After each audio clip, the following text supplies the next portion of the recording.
I am the Tofu Golem. Please enjoy the video. In this video, I will explain how to jump-start your Nissan Rogue. Before we begin, safety is paramount. Always wear protective gloves and eye protection. Make sure both the dead vehicle and the working vehicle are completely turned off. Also, take a moment to inspect the battery terminals. They should be clean and free from any rust or buildup for a good connection. This preparation ensures a safe and effective jump start. Now, let's connect the jumper cables correctly. First, take one red positive clamp and attach it firmly to the positive terminal of your Nissan Rogue's dead battery.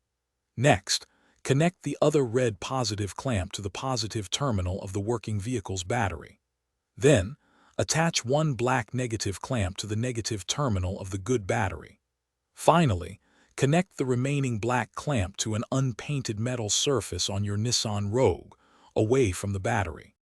With the cables properly connected, it's time to start the engines. Begin by starting the engine of the working vehicle.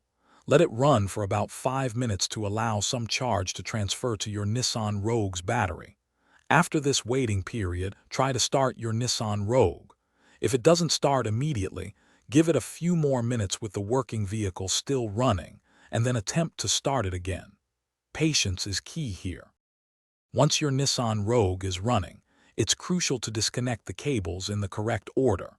First, remove the black negative cable from the unpainted metal surface on your Rogue. Next, disconnect the black negative cable from the working vehicle. Then, remove the red positive cable from the working vehicle.